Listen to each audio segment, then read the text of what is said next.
Shopping online is totally my vibe, but I'm always anxious that my card information will be stolen. That is, until Dupaco made it easy to keep tabs on my transactions or purchases, helping me catch any I didn't make. Now I can shop with confidence, without spilling a drop on my latte. Dupaco, your money, your tools. Open an account today. Learn more at dupaco.com/shine. All things Hawkeyes, your all-access pass. From courtside to the postgame. Iowa's News Now Sports presents Eye on the Hawks. Sponsored by Dupaco Community Credit Union and Pin Social.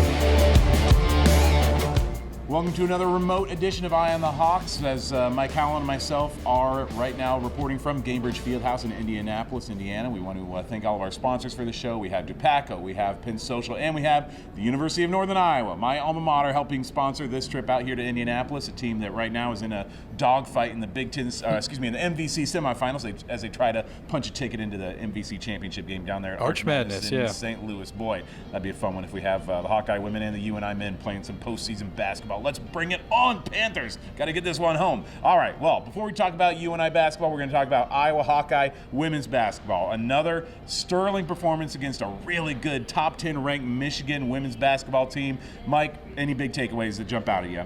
Well, I mean, impressive win overall, but what were we talking about last time they beat Michigan? They held into a season low total in points, 44. Well, tonight it was even lower, 42. Just amazing. And I think you retweeted a Big Ten stat that this is the lowest point total for a Big Ten. Was it any conference team or any conference tournament game or just Big Ten? Lowest for, I think, Big Ten conference tournament game since 2002. It said when Indiana held Purdue to 41 points. 41 points, yeah. So, I mean, just the defense was amazing. I mean, that first quarter, they only allowed Michigan 4 points. Yeah, that's right. Second and third quarter is a little hairy, you know. I think Iowa struggled with the press, and the offense kind of stalled. Got outscored by 10 in the second and third quarters combined, yeah. And the fourth quarter, though, the tally that I think I made was 24-6 in the fourth quarter, I believe. Yeah, that's correct. Yeah, I looked up that. They trailed by 1 going into the fourth, and then outscored them 24-6 in the final 10 minutes. Just incredible stuff. One thing I saw also that they had on the broadcast was that Michigan's season average for total points is 85 points a game. That's their average, all right? Yeah. In 2 games against the Hawkeyes, they combined to score 86 points. Wow. After the last game, we've talked a lot on the podcast about how Michigan was still ranked ahead of the Hawkeyes in a lot of AP national polls, and people kept saying, oh, well, it was a fluke game. Michigan was dealing with this and that, and Iowa could never hold them to 44 points again, and they came out there and they did just that. They were right. They held them to 42.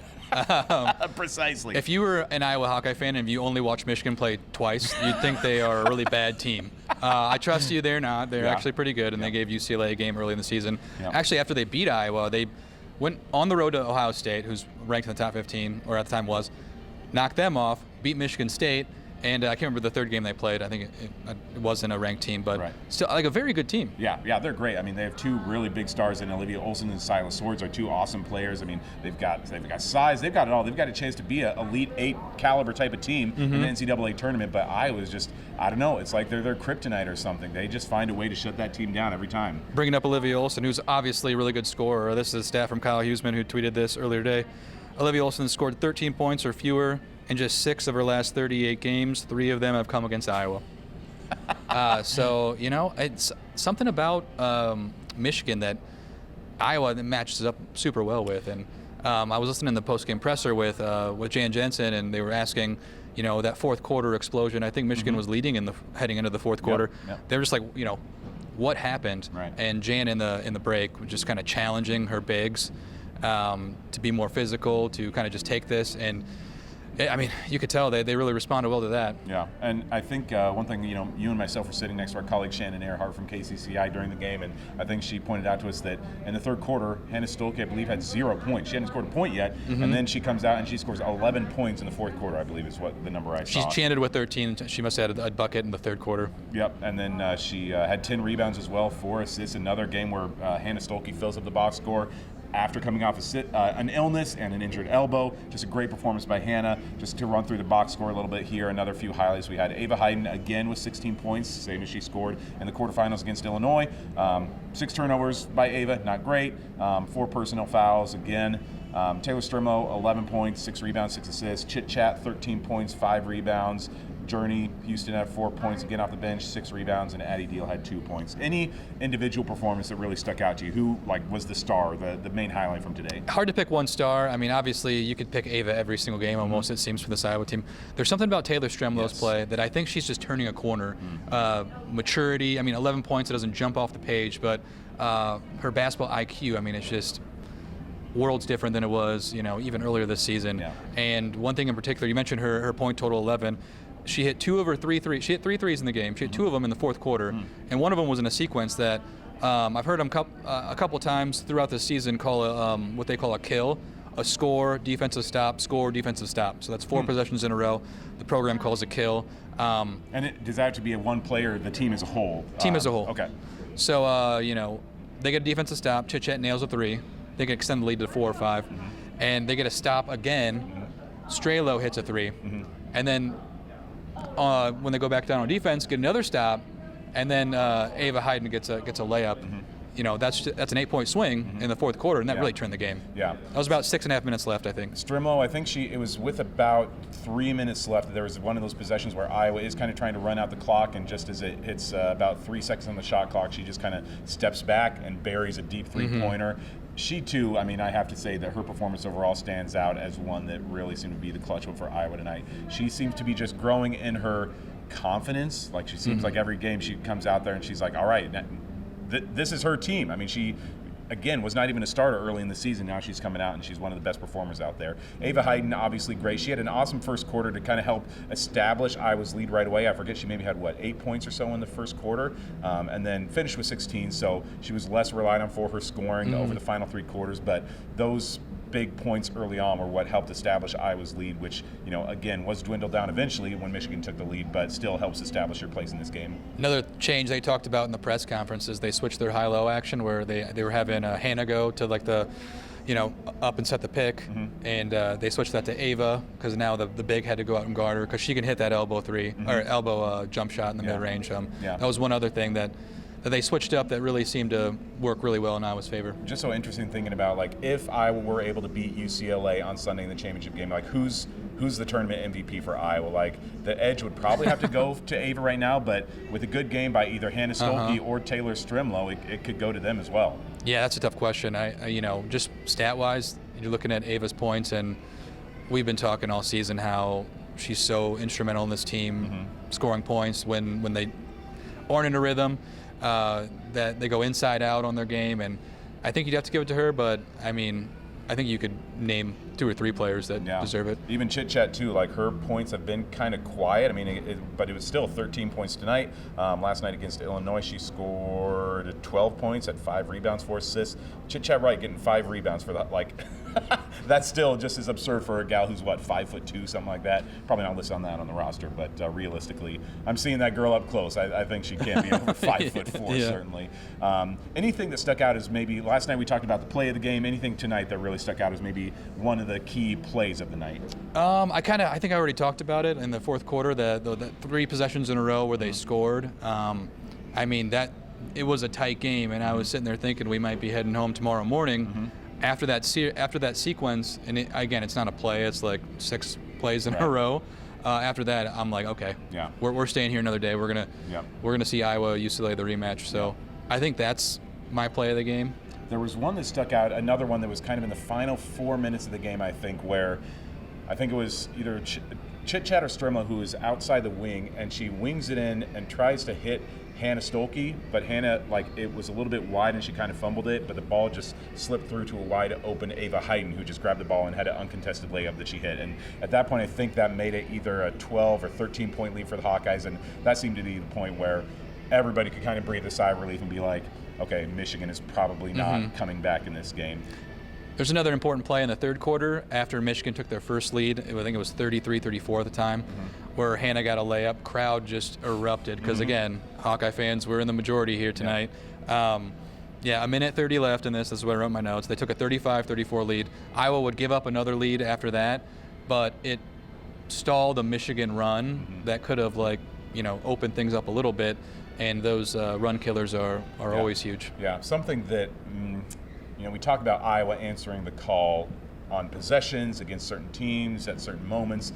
They almost answered the call to the fans who were upset with their 15-0 run by Illinois in last night's fourth quarter. Tonight they're like, okay, we played maybe not our best fourth quarter with a lot of reserves in. Tonight we're going to play an outstanding fourth quarter. We're going to outscore a top 10 team in the country. What did I say again? 26-4? 26-4. 24-6 was exactly, the fourth quarter. And so that too, just shores up.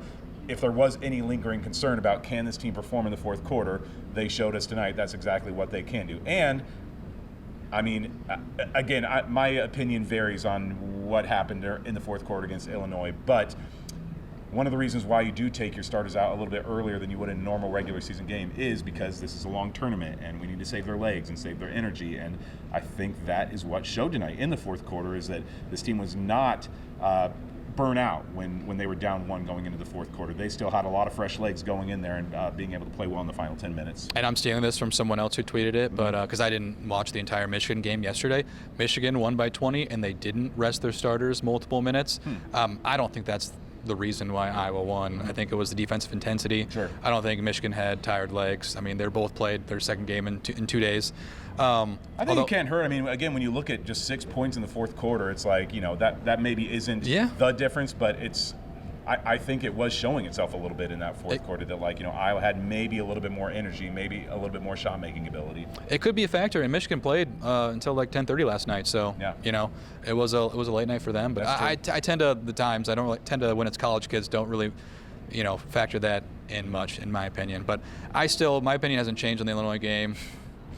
You're up 20, rest them in a tournament. As long as it doesn't come back to bite you, which it didn't, I don't really care that much. But there were a lot of commenters out there, a lot of fans that were like, what happened? I need to know. Well, they benched their starters, and they played, a couple people who don't get a lot of minutes for 4 minutes straight. So, Yeah. I know you were taking a look at some of the game notes that the Big Ten or the Hawkeyes sent out. Anything else that stands out is just an interesting number in there, because they do have always some interesting statistics that you're looking at in there. One that stands out to me is just Iowa's continued run of success as a team in the Big Ten tournament, because this is now their 5th trip to the Big Ten championship game in the last 6 seasons, and their 6th time in the last 8 years. Of course, is going to be the first one without either Caitlin Clark or Megan Gustafson on the roster, which is significant, again, considering the future of this program and what they can do without one of those nationwide stars on the roster. Again, one of these players might turn into a nationwide star. Maybe Ava Heiden is going to be Megan Gustafson in a couple of years, but for now, it's this is a team without a bona fide WNBA first or second round draft pick on the team. Here's an interesting stat that the Big Ten sent out. Okay. Iowa is now 5-0 all time in the Big Ten tournament against Michigan. Really? Okay, that's impressive. I know, right? Iowa went. So I didn't look this up, but we were kind of talking about that middle of the fourth quarter. Iowa went on a 10-0 run with 7.5 left, and that kind of just shut the game. Yeah, 100%. And Michigan's 4 points in that first quarter is their lowest total all season in an opening quarter. Really? Wow. Which, we were talking about it too during the game. It was 38, 32 or something around that range in the third quarter, and we were like, this is a really low-scoring game. Yeah, it was, and it stayed that way for Michigan, but it did, yeah. Even in the first half, I got to 59. Yeah. Even in the first half, you can kind of see these are two gritty teams that are not going to be lighting it up on offense. It seems like there were a lot of fouls, a lot of whistles in this game, a lot of commentary about the Big Ten officiating again. But in the end, I don't know. Did you see anything egregious out there, or that would be a storyline in terms of the officiating?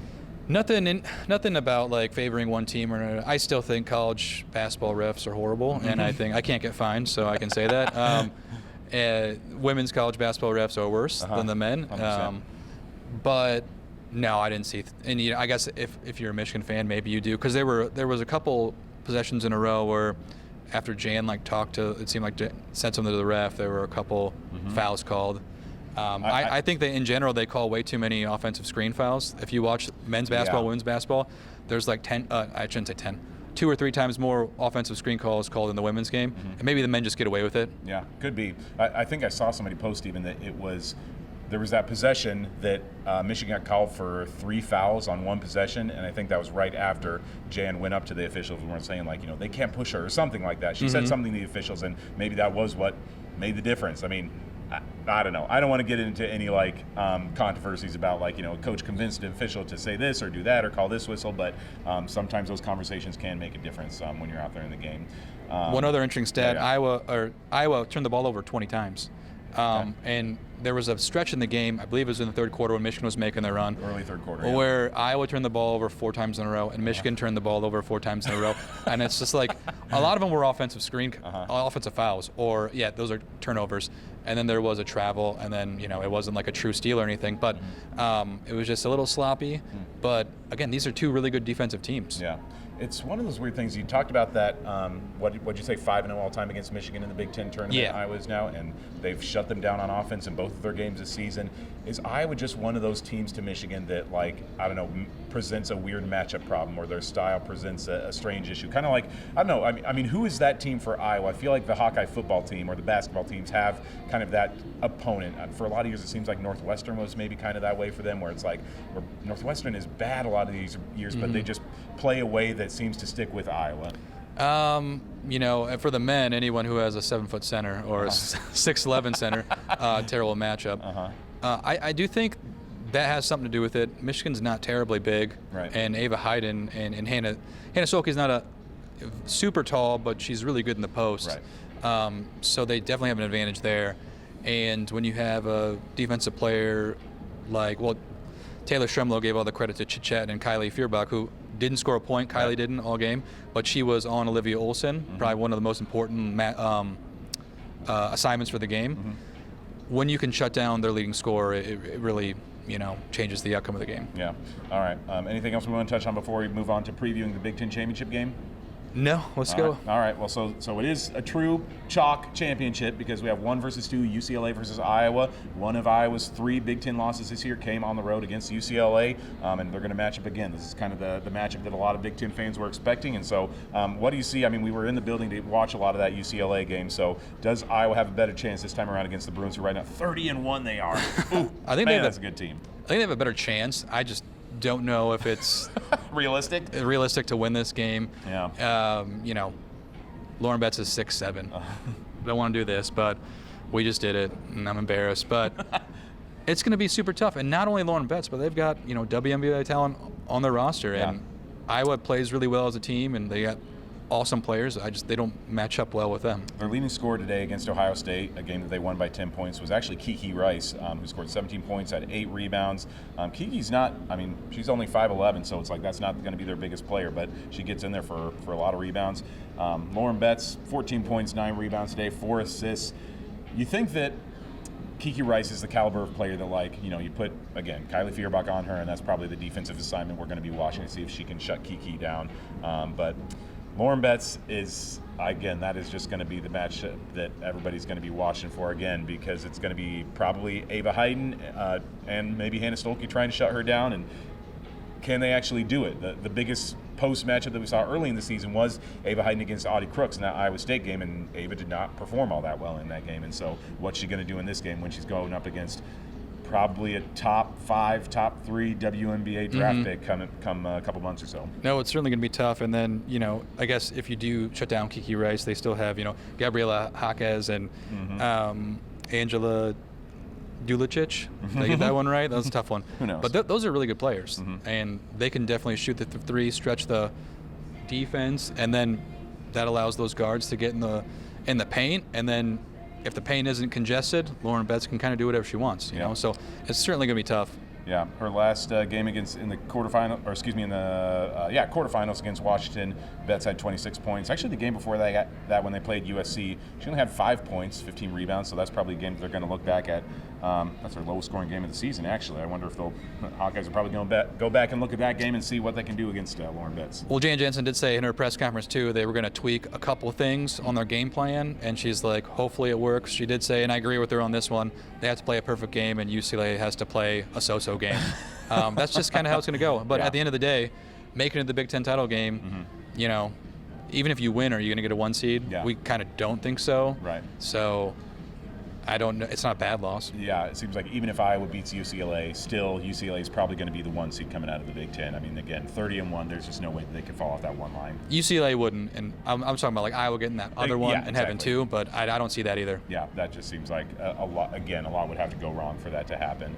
For me as a guy who, again, I always say, I'm not a Hawkeye fan per se, but the Hawkeye women's team is maybe the one that I would say, like, I've got my heart invested in this team a little bit just because of all the coverage I've done with them the last few years, that I do find myself rooting for this team and wanting them to do well and wanting Jan to succeed after getting to know these players. I like watching them. And so for me as a fan, if you will, this was about the point where I thought, like, if we can just get to the Big Ten championship game, I'm like super pleased with that. Like, good for them. Like, again, with a young roster, with mostly freshmen and sophomores. I mean, everything except Hannah's 13 points was scored by a freshman or sophomore again tonight. It's like, for a group that young to be able to show this kind of grit in the postseason, impressive performance no matter what happens on Sunday.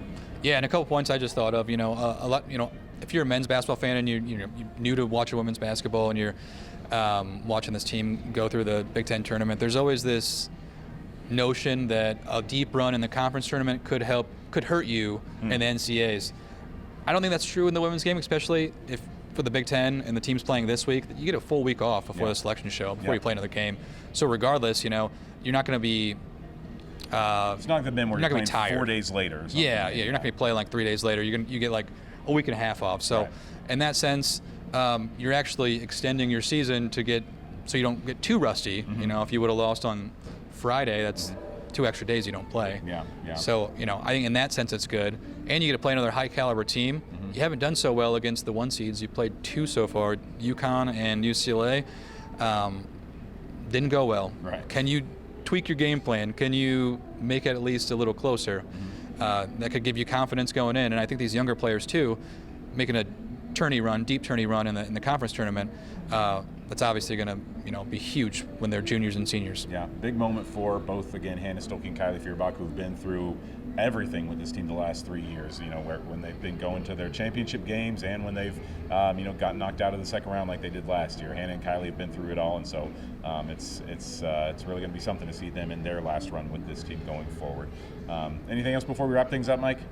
I don't think so. 1:30 or 1:15 on CBS 2 though. 1:15 on CBS 2. One thing that we also have to note is that our sponsors, the University of Northern Iowa, 73-69 win over Bradley tonight. So the UNI Panthers are going to be playing for an MVC championship on Sunday afternoon. More importantly, a tournament bid. Finale of Arch Madness and a tournament bid. Going to be playing the UIC Flames, who I believe they've beat twice this year, but this has been a crazy Arch Madness this season. Just like, I think this is like a 7 versus 4 championship game. I think they're 5. I think that's what you're talking about. Is? Yeah. Okay. Because, I know that you and I had to play on Thursday, which is not usually a team that you see make a run to the championship. So it's going to be a fun one to see if you and I can pull it off and add another Eastern Iowa team into the postseason. Overall, we want to thank our sponsors again from the University of Iowa and from Dupaco and the folks at Penn Social for University of Northern Iowa. What did I say? Iowa. Okay. It's the Eye on the Hawks podcast. I've gotten too used to saying he's at the University of Iowa. University of Northern Iowa, where I supposedly got my degree, and then the folks at Dupaco and Penn Social for helping make this trip happen. And we're going to come again with a recap of the championship game on Sunday, whenever that goes final, and we've got our work all wrapped up from this. And so thanks again for joining us on Eye on the Hawks, and we'll see you again on Sunday. Shopping online is totally my vibe, but I'm always anxious that my card information will be stolen. That is, until Dupaco made it easy to keep tabs on my transactions or purchases, helping me catch any I didn't make. Now I can shop with confidence, without spilling a drop on my latte. Dupaco, your money, your tools. Open an account today. Learn more at dupaco.com/shine.